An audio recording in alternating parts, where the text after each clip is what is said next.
चलो बेटा सारे बच्चे चैप्टर का नाम डालो क्वाड्रिलेटरल्स। अच्छा अब क्वाड्रिलेटरल में सबसे पहले बात ये आती है बेटा, बात नहीं, ये बात बंद कर दो, बिल्कुल बात बंद कर दो, आवाज़ भी नहीं। अब क्वाड्रिलेटर में सबसे पहले ये आता है कैसे होता है क्वाड्रिलेटर बेटा, जो कोई भी फिगर अगर 4 साइड से क्लोज फिगर है, 4 साइड हैं तो वो क्वाड्रिलेटर है। तो तुम्हारे दिमाग में आएगा तो इसका मतलब सर क्या स्क्वायर भी क्वाड्रिलेटर है, रेक्टेंगल भी क्वाड्रिलेटरल है, रोम्बस भी क्वाड्रिलेटरल है, ट्रेपेजियम भी क्वाड्रिलेटरल है, मतलब जो भी 4 साइड से क्लोज फिगर है तो वो सारे के सारे क्वाड्रिलेटरल हो गए। अब यहाँ पे देखना बेटा, थोड़ा सा हो सकता तुम लोगों को ना दिख रहा हो,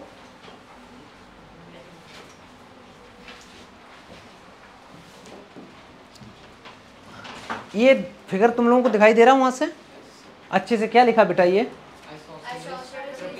अच्छा दिख रहा है सबको, देखने दो मेरे को, अरे हाँ दिख तो रहा है, चलो कोई नहीं, तो ये लिखने की ज़रूरत नहीं, ध्यान से समझना। पहले क्वाड्रिलेटर को हम लोगों ने 2 पार्ट में डिवाइड किया, कुछ पैरेललोग्राम होते हैं, कुछ ट्रेपेजियम होते हैं। पहले मैं यहाँ लिख रहा हूँ साइड में,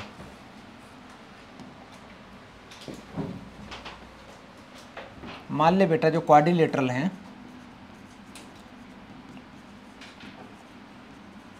इसको 2 पार्ट में डिवाइड कर दिया। एक डिवाइड कर दिया पैरेललोग्राम। पैरेललोग्राम क्या होते हैं बेटा?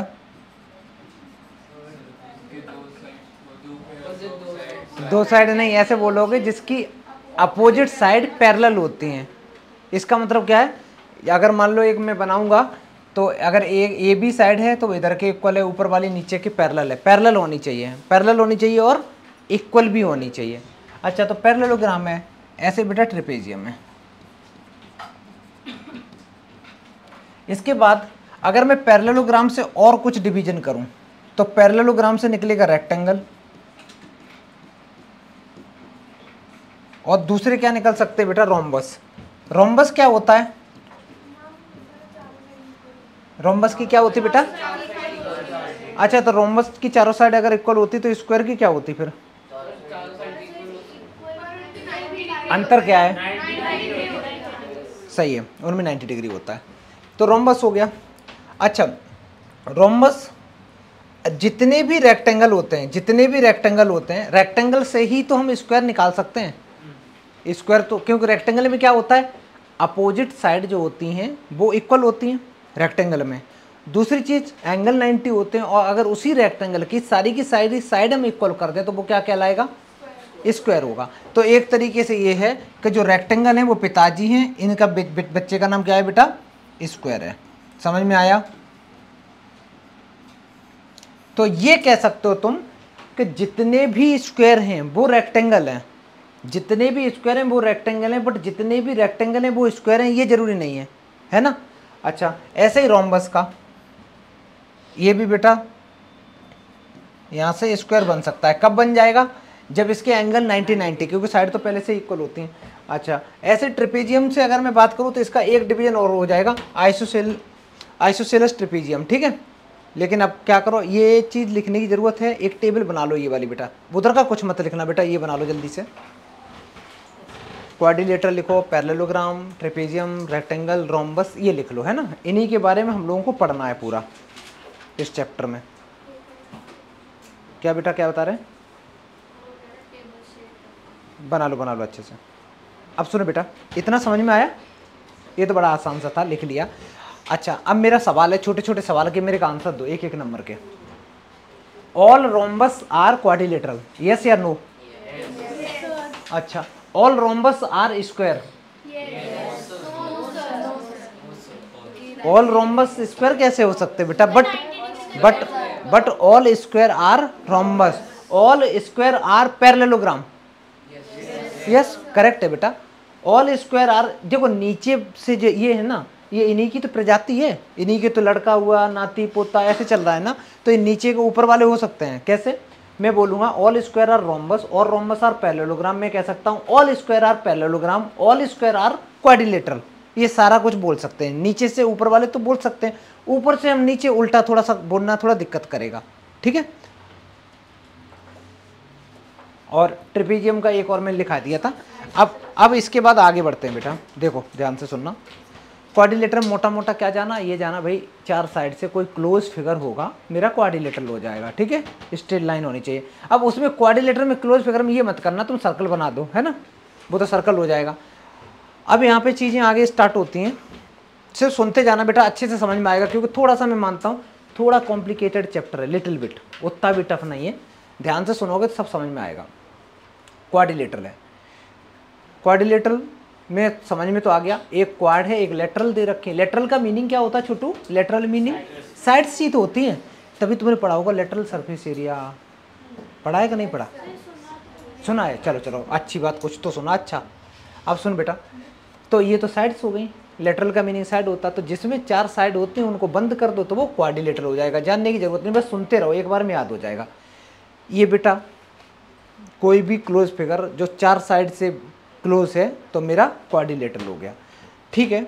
आगे बढ़ते हैं, अब आती है कुछ इसकी प्रॉपर्टी आती हैं, angle sum property of a quadrilateral आती हैं।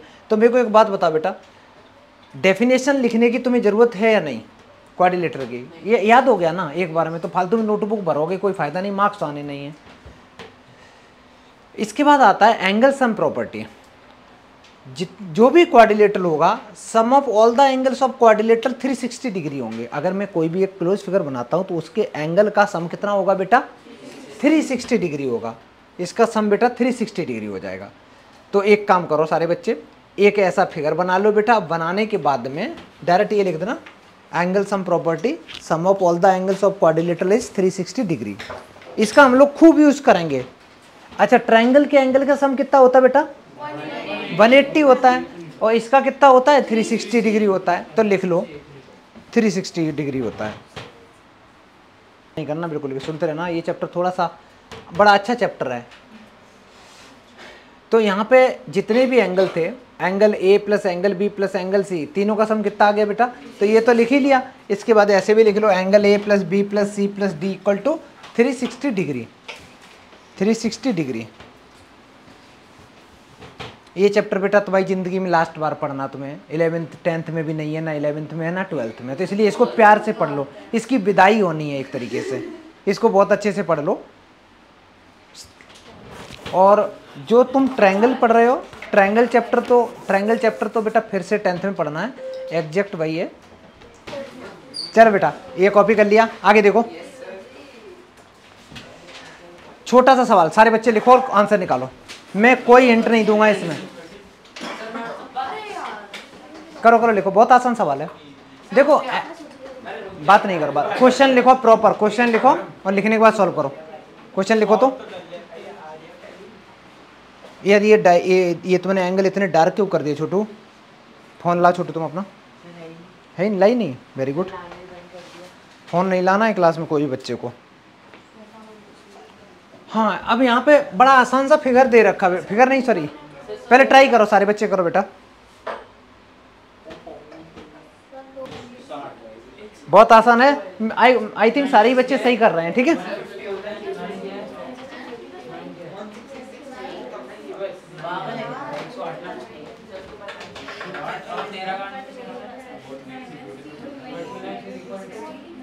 लेट एंगल्स बी, पहला एंगल हो गया बेटा 3x,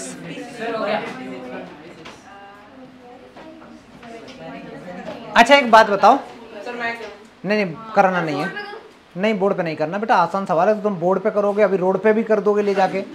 अच्छा अब तुम प्रॉपर्टी लगा दो, तो सारे एंगल का सम कितना होगा छोटू? तो मैंने इन सारे एंगल, जब भी रेशियो गिवन हो बेटा, किसी भी क्वेश्चन में रेशियो गिवन हो तो एक्स अज्यूम कर लो, है ना, रेशियो को ब्रेक कर लो।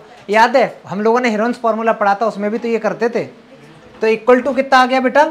360 डिग्री। इनको सबको कर लो ऐड करके कितना आ रहा? तो ये 30x इक्वल टू आ गया बेटा 360। अगर मैं बोलूँ x निकालना है तो ये बन गया 360 डिवाइड बाई 30। देखो 0 से 0 कैंसिल, 12 आ गया। x की वैल्यू बेटा 12 आ गई ना। अब मेरे को एक बात बताओ, x की वैल्यू अगर 12 आ गई है, तुम्हें तो एंगल पूछे थे ना, तो पहला एंगल कितना होगा? 3 इंटू 12, तो लिख दो एंगल्स आर,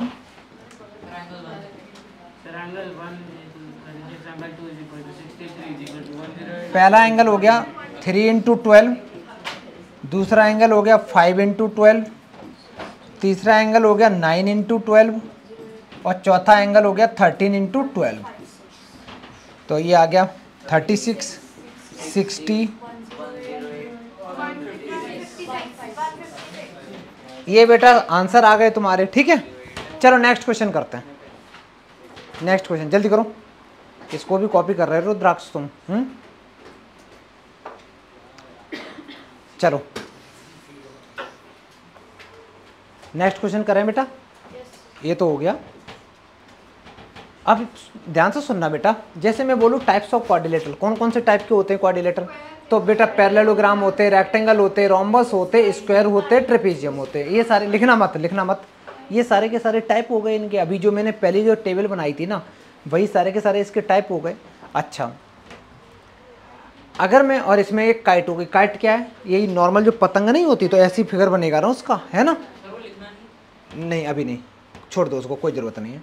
ऐसे ही अब इसी में बेटा, अगर मैं सबसे पहले तुमसे बोलूं कि पैरेललोग्राम क्या होता है, तो इसके अपोजिट साइड्स इसकी कैसी होती हैं? पैरेलल होती हैं। और कुछ खासियत इसकी? हाँ बिल्कुल सही। और कुछ लड़के ने चीज़ें सही बताई। अगर ये पैरेललोग्राम है बेटा, तो एक तो इसकी अपोजिट साइड्स कैसी होती हैं बेटा? पैरेलल होती हैं। AD इक्वल टू BC होगा, ऐसे ही बच्चा CD इक्वल टू AB होगा। अभी लिखो नहीं बेटा, इतनी जल्दी जल्दी नहीं, मैं बहुत लिखाऊंगा, टेंशन नहीं ले, प्रॉपरली लिखाऊंगा, कुछ मत लिखो। अच्छा, ऐसे ही अगर मैं इसके जो एंगल की बात करूं, तो angle A plus angle D कितना होगा बेटा? 180। और ये क्वेश्चन हम लोग लाइन एंड एंगल्स में कर भी चुके हैं ना, कि अगर दो लाइन पैरेलल हैं तो ये ट्रांसवर्सल लाइन होती थी ना, तो इनको कौन सा एंगल बोलते थे बेटा? को इंटीरियर एंगल बोलते थे, जिनका सम 180 आता था। तो ये वैसे ही 180 होने वाले हैं। आगे सुनो। अच्छा, ऐसे ही अगर मैं बेटा B और C को ऐड कर दूं, तो ये भी 180 डिग्री आ जाएंगे। तो ये क्या हो गया सारा का सारा? एक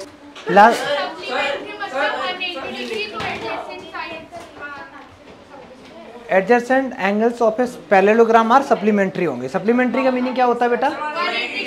बेटा इधर आ जाओ सर्वज्ञ, इधर आ जाओ, इधर आ जाओ, इधर बैठ जाओ, कहीं भी बैठ जाओ, वहाँ नहीं, बात नहीं करनी। अच्छा, अब अगर मैं मोटा मोटा बोलूँ बेटा कि प्रॉपर्टी क्या है पैरेललोग्राम, अभी लिखना मत, लिखा तो नहीं था, कुछ भी लिख लिया था। चलो सुनो ध्यान से, अगर मैं मोटा मोटा बोलूँ कि पैरेललोग्राम की क्या क्या प्रॉपर्टी होती है, तो एक तो ये होती है कि अपोजिट जो साइड है वो इक्वल होती हैं। तो एक प्रॉपर्टी तो यही हो गई कि अपोजिट साइड्स इक्वल होती हैं। और अपोजिट जो एंगल होते हैं बेटा, कौन से एंगल? अगर मैं A और C की बात करूं, ऐसे ही बेटा B और D की बात करूं, तो इन एंगल का ये एंगल इक्वल होंगे कि नहीं? ध्यान से देखो, अपोजिट एंगल्स इक्वल होते हैं पैरेललोग्राम के केस में। तो इसका मतलब ये है कि अगर मान ले बेटा ये तुम्हारा है 70 डिग्री, तो ये कितना होगा? ये भी 70 होगा। और ये कितना होगा? अगर ये 70 तो ये कितना होगा? बहुत बढ़िया, क्योंकि इसमें जो कंसेप्ट लगाएंगे वो हम को इंटीरियर एंगल वाला। बोलो नहीं, टेस्ट में बोलना, ठीक है? कोई बच्चा बोलेगा नहीं, ध्यान से सुनो। अच्छा, एक चीज और होती है जो इसके डायगोनल होते हैं, डायगोनल बाइसेक्ट ईच अदर कर रहे हैं। बाइसेक्ट का मीनिंग क्या होता है बेटा? बाइसेक्ट का मीनिंग होता है इक्वल पार्ट्स। बाइसेक्ट मतलब दो इक्वल पार्ट में बेटा वो उसको कट कर रहे हैं। तो अब हेडिंग लिखो, प्रॉपर्टी ऑफ पैरेललोग्राम, पूरी ये प्रॉपर्टी लिखो। इनका हम लोग क्वेश्चन को सॉल्व करते समय यूज करेंगे, ठीक है? हाँ, डायग्राम बनाना, बिना डायग्राम के नहीं। सारी प्रॉपर्टी लिखो बेटा, बहुत आसान प्रॉपर्टी है सारी, और याद होनी चाहिए। जब भी मैं बोलूँ कि अगर ये एंगल 70 है तो ये कितना था, तुम बोलोगे 70, ये 30 है तो ये कितना 30, है ना? और डायगोनल इसके बेटा बाइसेक्ट ईच अदर करते हैं इक्वल पार्ट्स में। अच्छा, मेरा एक सवाल है, इसके डायगोनल क्या एक दूसरे को 90 डिग्री पे कट करते हैं? नहीं। ऐसा कुछ नहीं है, ऐसा कुछ नहीं है ना बेटा, 90 डिग्री पे तो नहीं कट कर रहे हैं, है ना? अच्छा, दूसरा चीज और क्या इन्फॉर्मेशन यहाँ से निकाल सकते हो? और कुछ भी नहीं निकाल सकते, इतना करो पहले। जब तुम प्रूविंग के क्वेश्चन करोगे तो ये कह सकते हो कि सपोज बेटा जितना OA होगा उतना ही OC होगा। बात सही है गलत है? जितना OD होगा उतना ही OB होगा। तो हम लोग ये छोटा सा ट्रायंगल इसके कॉन्ग्रुएंट प्रूव कर सकते हैं, कुछ लॉजिक लगा लगा के, अगर एंगल वगैरह पता है तो। अच्छा एक चीज़ और ध्यान से सुनना, ये जो छोटा सा एंगल है, ये छोटा सा एंगल क्या इस छोटे से एंगल के इक्वल है? ये इसलिए इक्वल है, ऑल्टरनेट इंटीरियर एंगल हो गए। समझ में आया? चलो पहले इतने अच्छे से बनाओ, डायग्राम बनाओ। डायग्राम कोशिश किया करो सारे बच्चे, पेंसिल से बनाओगे, स्केल का यूज करके बनाओगे। हेडिंग और क्या डालोगे यार, हाथ दे तब से, जल्दी लिखो। इसके बाद में अब बेटा ऐसे ही हम लोग कोई दूसरा उठा लेते हैं, रेक्टेंगल। अब मेरे को बताओ बेटा, तुम 4 बच्चे, मेरे को समझ में नहीं आ रहा, तुम उठो बेटा वहां से, जल्दी आओ जल्दी आओ, तुम भी उठ जाओ, उठो तो वहां से, अंदर जाना बेटा, अंदर चलो, तुम वहीं बैठ जाओ, वहीं बैठ जाओ, पीछे बैठ जाओ, अंदर चलो। तुम क्लास में बात नहीं करनी ना बेटा, बिल्कुल भी शांत होकर पढ़ो। अब रेक्टेंगल के बारे में ऐसे ही अगर खुद सोचो बेटा, क्या प्रॉपर्टी हो सकती है?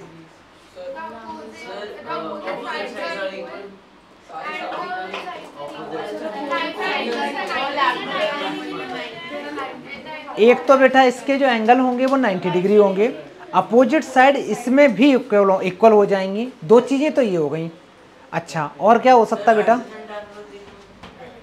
अरे जब सारे ही 90 है तो क्या एडजेसेंट एंगल इक्वल, जब सारे ही 90 है तो उसमें क्या? अब सुनो बेटा, तो इसमें क्या है, इसकी हम लोग डायरेक्ट प्रॉपर्टी में चलते हैं, ठीक है बेटा। प्रॉपर्टी की अगर मैं बात करूं तो सबसे पहले क्या हो जाएगा, अपोजिट साइड इसकी इक्वल हो जाएंगी, और जो डायगोनल हैं वो अभी भी बेटा बाइसेक्ट ईच अदर करेंगे, और डायगोनल की लेंथ भी इक्वल होती है।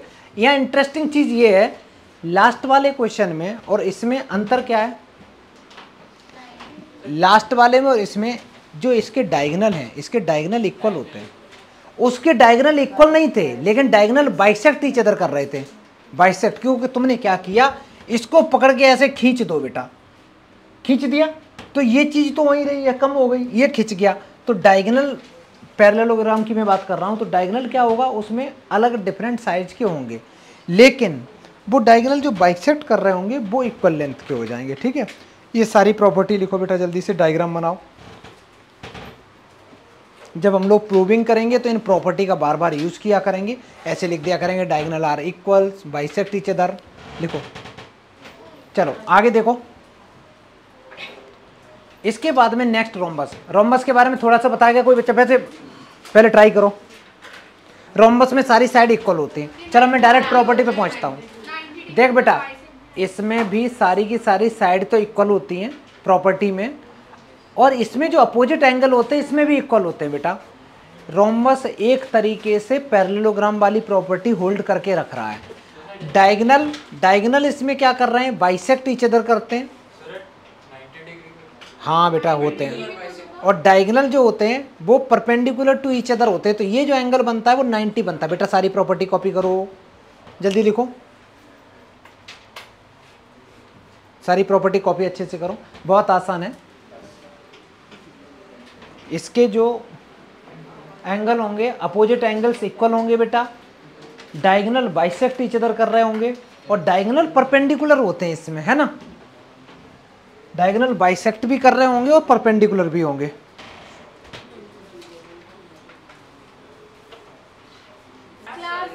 आगे बढ़े बेटा, जल्दी लिखो।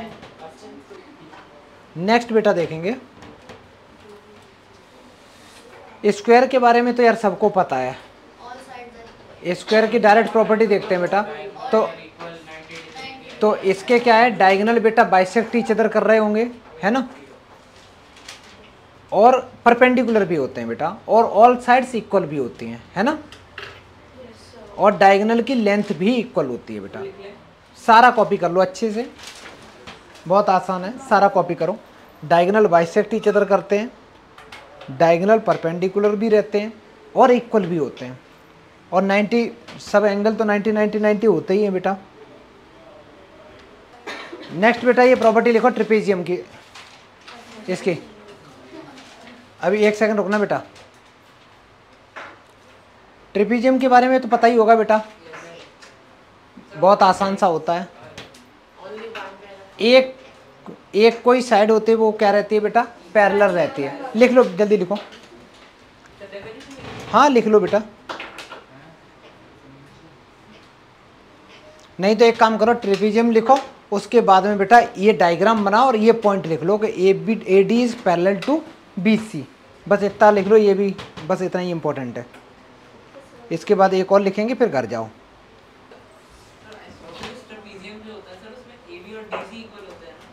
देख अब मान ले बेटा ये है ना, अब इसमें क्या हो जाएगा, जब ये दो साइड इक्वल हो जाएं, वो तो अपोजिट वाली तो पैरेलल होंगी, एक बेटा ये वाली तो पैरेलल होंगी, दो साइड पैरेलल हो जाएंगी, और दो जो बची हुई साइड है जो पैरेलल नहीं है वो कैसी होंगी, इक्वल होंगी। लिख लो बेटा जल्दी करो, डायग्राम बनाना है फिर से। हाँ हेडिंग डालो, डायग्राम बनाओ,